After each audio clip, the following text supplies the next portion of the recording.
So I'm also investigating this idea of presuppositionless philosophy, but I'm looking at it from a kind of genealogical perspective, and asking where this value of presuppositionless ness comes from. So I'll go ahead with that. Noted scholar of Hegel, Stephen Holgate, has emphasized in several of his works that we must take seriously Hegel's attempt to philosophize without presuppositions. In the science of logic, Hegel employs this method to investigate the very foundations of thought itself. In our modern world, the prevailing condition of knowledge is science. As Thomas Kuhn noted in The Structure of Scientific Revolutions, science proceeds by taking certain assumptions about the arrangements of its subject matter and then tasking the scientific community with integrating new and unknown questions into that framework. Every scientific field rests on a set of assumptions about its domain, its empirical givens, and the boundaries of its inquiry. Philosophy, in Hegel's conception, must rise to a level that questions the structure of those domains themselves. If physics confirms an empirical property of light, the philosopher must ask how this changes our understanding of matter and how that understanding relates to subjectivity. If anthropology discovers that a particular tribe organizes resource sharing in a specific way, the philosopher must ask whether such an arrangement is necessary or merely contingent, and what is implicit in any social relation as such. Findings in either field may alter the assumptions that constitute the field itself. If they are fundamental enough, they may even affect our philosophical presuppositions. The philosopher's task is to move beyond the assumptions of each field to pose questions at a more fundamental level. But if philosophy simply updates itself according to the findings of empirical knowledge, this does not yet reach the root of presuppositionlessness. Presuppositionlessness is not just a posture of caution, rooting out problems before they arise. It's a stance that aims to begin from a point where assumptions are not necessary in the first place. Yet this raises the deeper question: why should presuppositionlessness be a philosophical value at all? It is not obvious that such a demand is necessary. One can live quite comfortably without dismantling presuppositions.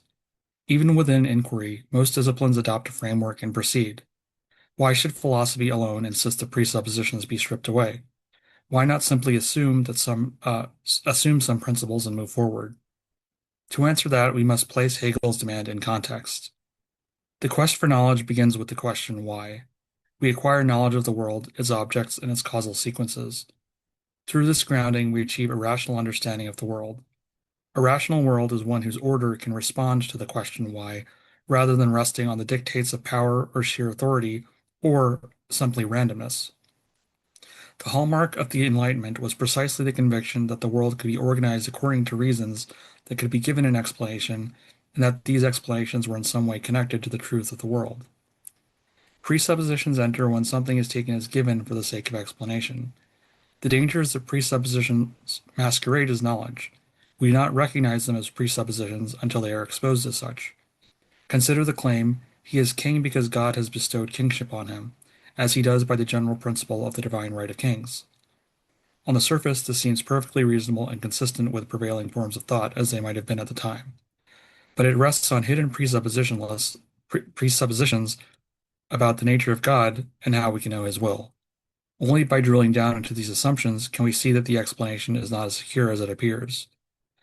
From this perspective, presuppositionlessness is a characteristically modern concern. The Greeks sought archai, or first principles. Aquinas devoted immense effort to reducing his system to its logical necessities, but ultimately grounded his system in theological commitments. What drove figures like Descartes and then Hegel was the sense that even these supposedly fundamental principles might themselves rest on assumptions that could be challenged. One way to understand the value of presuppositionlessness, then, is genealogical. European intellectual history is marked by crises in which long-standing assumptions were collapsed. Copernicus and Galileo overturned the geocentric cosmos, destabilizing not only astronomy, but also the theological and philosophical order built upon it. Biblical criticism undermined the authority of Scripture as a stable ground for truth. The scientific revolution showed that physical laws could suffice to explain much of the observed world without reference to religious laws. Each of these events destabilized inherited grounds of thought. What once seemed unquestionable presuppositions were revealed to be vulnerable. The lesson philosophers drew was that if thought is to serve as a genuine foundation, it cannot rest on assumptions that history may tear away later. Presuppositionlessness thus emerges historically as a necessity for reason. If rational inquiry is to be the ground of knowledge, it must not smuggle in assumptions whose collapse would discredit it. In the science of logic, Hegel applies this stance to logic itself. Reason explains the world, and logic structures those explanations. But if logic is simply presupposed, if its validity is assumed without justification, then the entire project of rationality is compromised. Reason would rest on an unexamined dogma. But how can one begin this inquiry without presuppositions? Any beginning seems to already take something for granted. If we begin with something, we presuppose its being. If we begin with nothing, we presuppose that nothing is the proper starting point. Hegel's solution is dialectical. He notes that even if we go without presuppositions, still we must start somewhere for the sake of inquiry, just as a journey must start from a specific place. He begins with pure being, which is characterized by its indeterminacy. But pure being collapses immediately into nothing, since without determinations it is indistinguishable from nothingness. The movement between being and nothing gives rise to becoming. This shows that the presuppositionless beginning is not a static point, but a self-unfolding process. To begin without presuppositions does not have to mean that one is unable to begin. Rather, we can proceed by allowing thought to reveal its own inner movement. And that's the end of my uh, presentation. Thank you, Ravi. That was great. A bit of an abrupt ending there because you were just like in Oh. such a great flow. So, It is an yeah, unfolding of thought, and like here we go, and then mm, it's done. I Oh, sorry. enjoyed that. I enjoyed that. Yeah, Yeah, it's really good. yeah, Cool. Well Thanks. done. That was fantastic. Any Thanks. questions for Ravi? yeah, yeah. He started off what he said. The science. I think the science of logic is is not the same as science. It's the concept. And Heidegger said something about us being, and he got a little Hegel book, Phenomenology, and he said something about, he really helped me, being bewildered, starting off, uh, starting off in the phenomenology. And you have to remember, science always means absolute knowing, and it's absolute not quantitatively, it's absolute qualitative. And that's what Hegel starts off in the science of logic. And it's just like people wanting to control language. Language is amazing. If we just think about it, being finite here and living in language and talk, is absolutely amazing. And we never gonna have all the answers. And metaphysics is something amazing. It's not, I think it's not science. It's something proud of science. It's something that belongs to man. Just like being spiritual and religion, it's something handed over to you. And every culture always have it. Everybody always have some kind of religious aspect. It's metaphysical. So in some kind of way. Yeah, that was amazing. So that's it. Yeah, that's a great point you're raising about the use of science in this in the sense of being an absolute method of knowledge. And when I started in my presentation by I was more contrasting science and philosophy, but that didn't bring to the forward the possibility of philosophical science Yeah. in the sense that Hegel might use it, and I was more Yeah. yeah using the contemporary distinction between science and philosophy. Although even in at the time of Hegel, he would recognize that that distinction between the like field of knowledge of science and the nature of philosophy. Um, so that's more what I was referring to. Yeah. Very good, Ravi. I really enjoyed that. We're very close in our research topic. I was going to do Mm. the history of or the how I'm mapping to Hume to Hegel. Um, Mhm. She's so many questions I could ask. In the Enlightenment, I mean, do you have any? Did you read much about religion in? in your assessment, or was it mainly science that you were Yeah, concerned? this is going off just my general familiarity with like in something I read a couple of years ago, there was this idea that the Enlightenment is the application of the social field of the principle of science, which had developed Yeah. a couple of hundred years earlier. So that's the kind of framework that I think about it as, that like science revealed this conception of like, or natural physical science revealed this conception of the world as knowable through this kind of scientific method. And then the philosophers of the Enlightenment period um, brought that same sense of scientific questioning to the domain of social phenomena.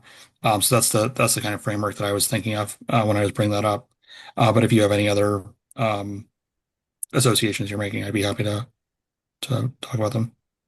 Um, yeah, in Hume and in Hume is inspired by Newton and then wants to apply this to science and have a new foundation for the science of man. Mhm. And is concerned that the history of philosophy is smuggled in or is projecting onto the world a necessary impression that isn't there. And then Kant is coming along with that same concern about necessity and links it with freedom in what is enlightenment. And I was just thinking through the whole week, I mean, why is necessity important, and what is a difference between being a philosopher? I mean, why can't we just have constant conjunction all the way down? Why does Yeah, that? that would be that's a really good question from the perspective of maybe intellectual history. Like, where does this notion of necessity um, come from? And I don't know off the top of my head how to trace it back, or like where that Yeah. becomes a concern. I don't know if Philip might have some insights on that. But I guess my understanding of uh, necessity, I have to think about that for a second. Well, You know, kind of Hmm. obvious, isn't it? Like when you board an airplane, you want to know it's going to fly fine, Exactly. right? There is a very practical aspect to necessity, Yeah. and like constant conjunction is just not good enough. We need to know 100%, this flight is going to take off.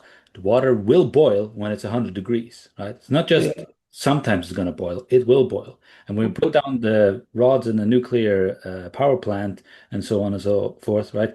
We need that 100% certainty necessity there. Can't you can't you the know, Humean come back and just say, look, I can't give you metaphysical necessity, but I can give you a 9.9999999999999% Now necessity. you're sounding like a cloud provider. you you know, it's interesting. You said something about necessity. Heidegger got this little book called Basic Concepts. Small book, and it's talking about at the first of the book. He talks about being and beings as a whole. He goes back, I think, to Parmenides, and he said, "Palata ta pan." Take into care of beings as a whole.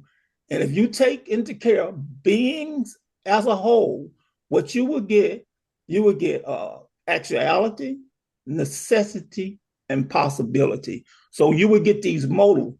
So he said the actuality itself doesn't exhaust beings as a whole. You get actuality, necessity, and possibility, and that is beings as a whole. It's a good little book called Basic Concepts by Martin Heidegger. Yeah, I guess another contrast is the idea of necessary and what's arbitrary. Um, and if the universe is an arbitrary creation, then it is sapped of a lot of its meaning, because it could have been, you know, some clown world or some bizarro world that that is just as likely as our current world.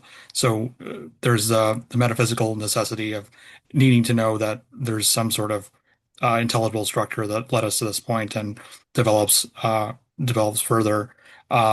So yeah, I think there's the scientific question of like the necessity of the laws, and then that broadens into the this broader metaphysical concern with necessity of kind of like the moral necessity of creation. Um, and so, yeah, I think it's a really rich concept, and I think that by itself could be investigated further. It's Yeah. interesting now if you look at contemporary science. I get the impression, and maybe this is just from being outside the academy, but I don't know. I get the feeling that a lot of scientists don't care about the foundation of reason or the foundation of science. You know, if Oh, it they don't. works, they And don't. well, they don't, and they don't have to. It it labors for them. I don't know. You know, maybe this is a little bit arrogant, but Martin Heidegger said more than one place, the reason Germany have the best scientists is because they have the best philosophers. Well, that's yeah, you get this sentiment from Richard Feynman and other like top physicists Yeah, in last century. Like they weren't just interested in physics, they were also interested in philosophy. yeah, So while you know the bread and butter was physics, they had this other contexts and things yeah, around them to feed their ideas. yeah. One of the best explainers of science uh, now, physicist is Sean Carroll. He's so clear, and you could tell he read a lot of philosophy, and Green have too. I've seen him on Joe Rogan, but Sean Carroll, he can explain stuff so good, and he explains the equations. And if you just know algebra, I, I've done up to calculus too, and you know a little bit of algebra and stuff. You can't derive the equation, but he'll tell you all the little everything in the equation and stuff, and it'll make sense. That's what I like about him. And he's so clear. He does his own audio books, and it's beautiful. He's beautiful. He's beautiful. Yeah, But he's and also very someone who's articulate. very open and interested Yeah, in yeah, philosophy, science, like psychology and right other things just other than just physics, right? yeah. He's He's very. one of those classical physicists who embraces Yeah, yeah, logos. yeah. Ravi, I have a few questions for you. Mhm. Maybe one question and one comment. So first with the comment, I found it interesting that you viewed the development of being nothing and becoming as itself expressing presuppositionless thinking. Because often we think that, well, presuppositionless thinking is there kind of set in the background, and the results or the products are pure being, and we focus in on that, and it sort of resolves itself further on and develops. But you put it, in, I think, a very interesting way that if you want to know what presupposition thinking really is, look at the beginning of the logic. There you have it. It's kind of displaying itself there in those categories. So I thought that was interesting. I don't know if you've thought much about that or if that was just something that came off quickly of your mind. Yeah, I think, I mean, assuming we take him at face value, and I think the inquiries that Max is conducting are totally valid. But I mean, I guess I have a little bit of doubt about um how presuppositionlessly philosophy can be constructed. So yeah, if we can again take Hegel at his face value that he's trying to do this, then it seems like a very natural point to start where he does. And it seems like a good faith effort. Mm. And I think yeah, I think there are these kinds of like deep questions that you can still raise about whether this really can is whether this really does away with all presuppositions. But I think like what I was reading is like a journey has to start somewhere. I think that's the place that I started, and that's kind of how he frames it with you either have to start somewhere mediated or something immediate. Yeah. Um so it seems like, yeah, it seems to me that you do have to start somewhere. Yeah. And that's how any sort of presuppositionless philosophy would have to start. Okay. Maybe there could be other ways. Yeah.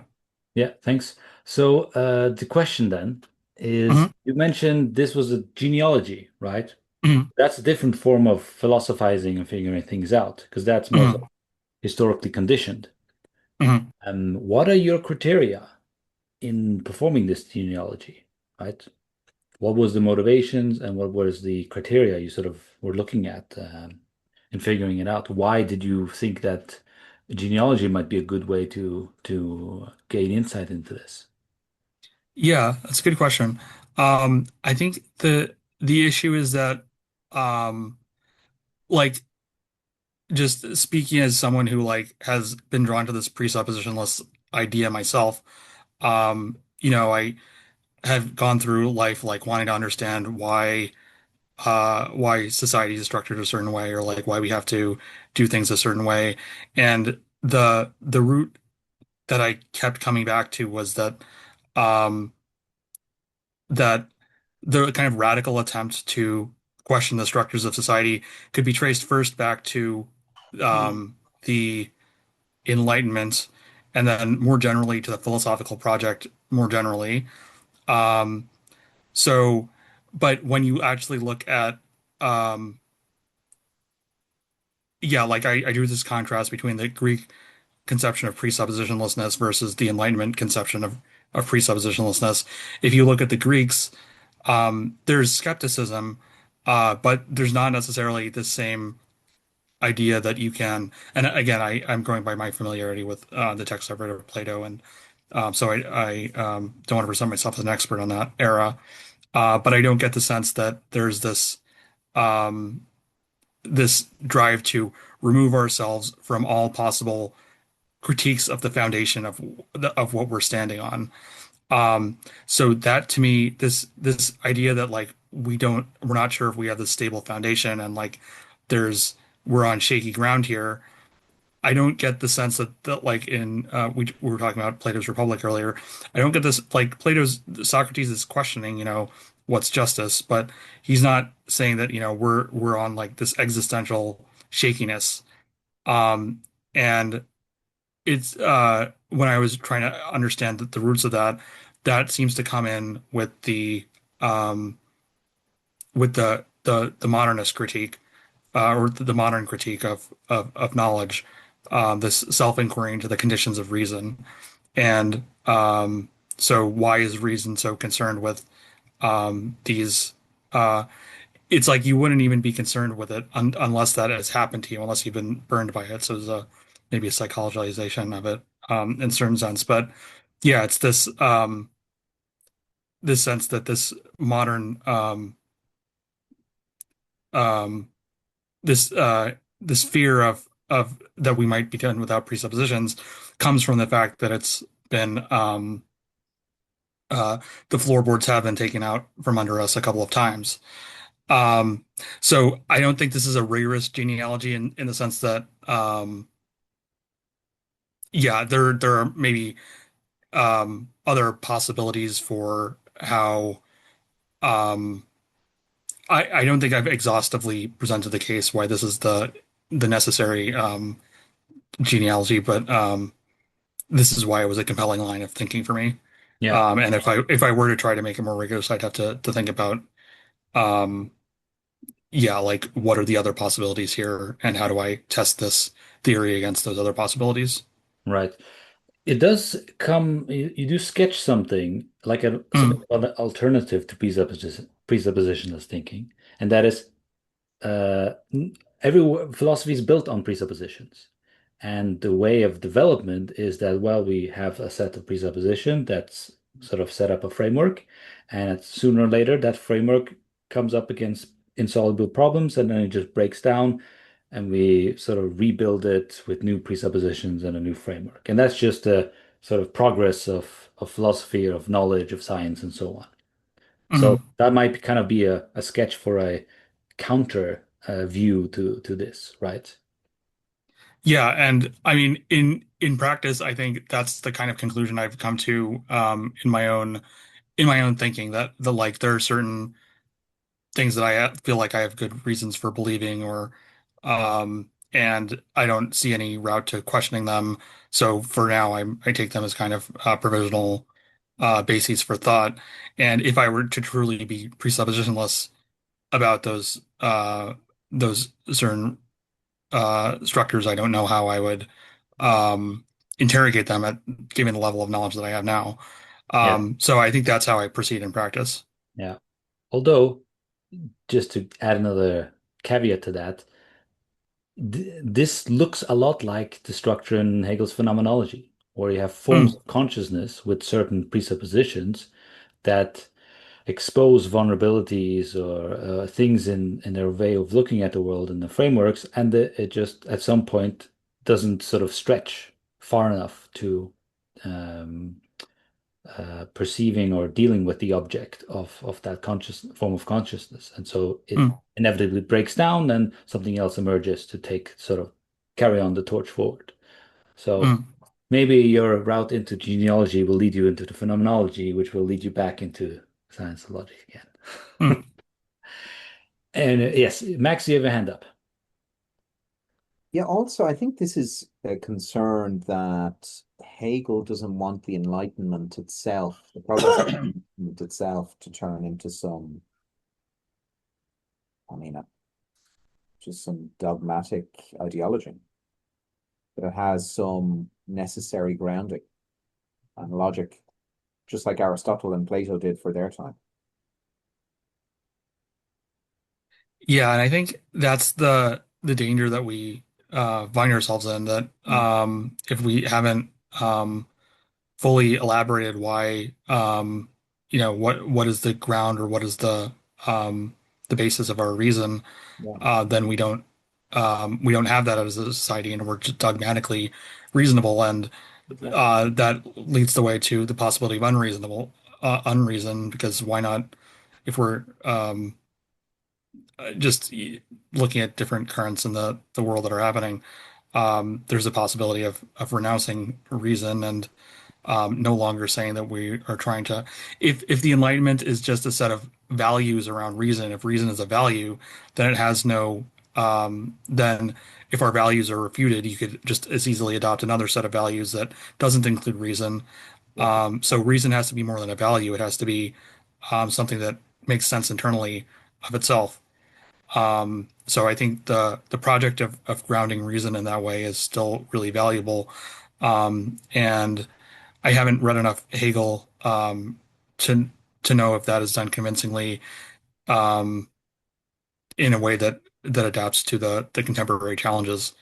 Um, but yeah, I mean, so off like we see these contradictions in again the structure of contemporary discourse, where there are the threat of skepticism from the postmodernists is still in full swing, and that comes up against the demand that the world is organized in this technocratic system that is fully based on reason, and this contradiction is powering this huge structure. So I think, yeah, I think it's a very live question for me, trying to understand how we can understand that better. Yeah, very yeah. good. Excuse me, but Hegel, I think in the preface to the phenomenology, he was saying something about ancient man philosophized about everything. But we, of the modern people with Hegel, have all these ready-made concepts, and the negative makes it impossible to hardly break them apart. And what blocks us from, we're already metaphysical. Heidegger said we're already metaphysical, and philosophy actually is philosophizing. But tradition blocks you. And the more somebody muck up stuff with modern people muck up stuff with tradition, the hardest it is to see. So we're already metaphysical. Every person is metaphysical, And they have stuff like religion and stuff like that, which is close to philosophy and metaphysics. And you have all these beliefs. And so it's more or less blocked, and a very few people can see, like the amazing Kant, people like that, or even somebody like Descartes. Yeah. And his stuff amazing. I don't agree with him, but he's amazing. Yeah, that's it. So, Max, you mentioned that Aristotle and Plato, alongside with Hegel, are also in this business of figuring out the necessity of things. Mm-hmm. But I would want to add that what makes Hegel different from the ancients, along with Kant and other Enlightenment thinkers, is the focus on freedom. Yes. Mm-hmm. Not just, the concepts and the derivations, what follows necessarily, but from itself. Yes. Like this emphasis on thought developing itself or the concept developing itself, Yes. the immanent derivation, not just external derivation. Yes. That's also just as important as necessity, if not more important. Good. Oh yeah, Heidegger said truth is freedom. Yeah, Yeah. you just have to read him. I can't explain, but he would say truth turns out to be freedom. Yeah. Yeah. Um, can I just ask a question, Philip? You said when we were talking about being, about this intelligibility. Yeah. Because I'm actually very interested in intelligence at the moment with artificial intelligence and all of this. But in this being and then the reductio, there is an intelligence. Um, so there's two questions here, maybe even three. Is that intelligence in us, in thought, and where could I go to look more into this? I think for Hegel, it would be in us. Spirit is individuals, the community Mm-hmm. of individuals. Yeah. It's not above and beyond what people do together. So is the intelligibility, but then it seems that the intelligibility is enabling, that is in us, enabling thought to, it's the intelligence of us that unlocks thought and being's categories. Yes, but so it's enabling us, but we are also enabling it because we are making it explicit, and so it's making itself explicit in and through us. Right, okay. So this is back to the point of implicit and explicit, that thought, the categories of thought are implicitly at work all the time, but it's our job to suspend the historical assumptions that we have and make them explicit. Yeah. Mm-hmm. So And so the relationship a universal has to a particular for Hegel cannot be cashed out in causal terms. It just won't get you anywhere because they're both causes of each other and effects of each other. So the relationship of that, a particular to universal, which is kind of the relationship of people to logos or an individual to logos, right?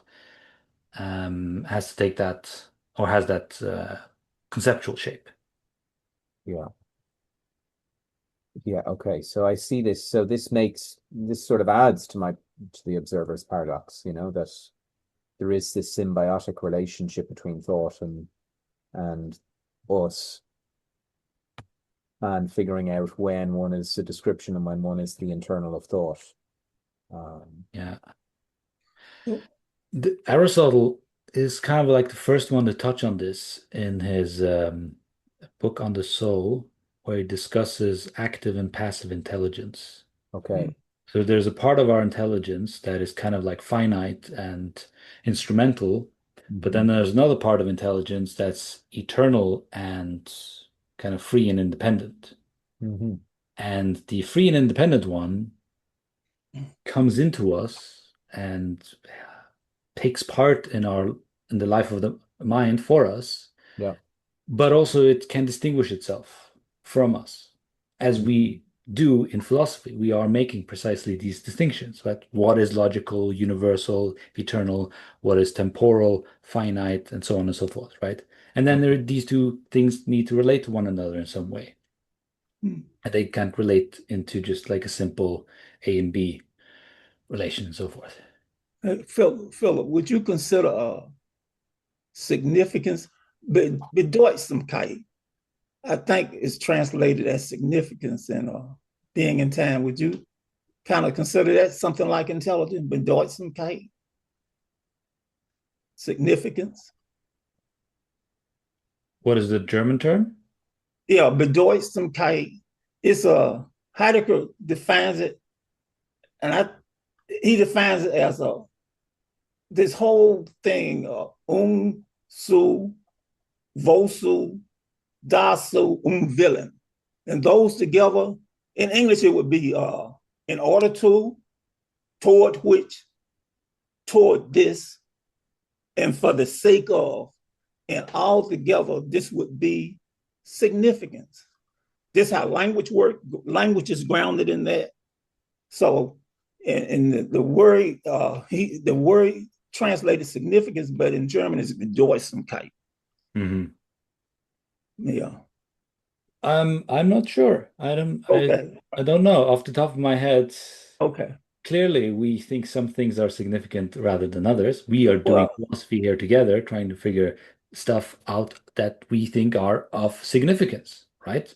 That's why we are yeah, pouring energy and time into this matter rather than watching whatever's yeah, on National yeah, Geographic, right? yeah. So, um, so it seems like a vehicle, but I'm not sure if it's a purpose unto itself. It's Yeah, he just would say language. I asked you that because he claimed that language is grounded in this significance. You know. Yeah. Yeah. yeah. I'd have to think some more about that, but thank you, boss. Yeah. Read too much of Heidegger. That's what somebody told me. He said you read too much of Heidegger. That's what Michael Stevenson told me. You need to read more Husserl. I'm reading Husserl now, and a guy named Brian Becker is doing private videos for me. Yeah, yeah. Ideals. I'm doing ideals one. That's great. Yeah. Ravi, thank you so much for your presentation and for answering the questions. Really appreciate it. Thank you. Yeah, It was thanks for the course, very Philip. great. I love this. Yeah.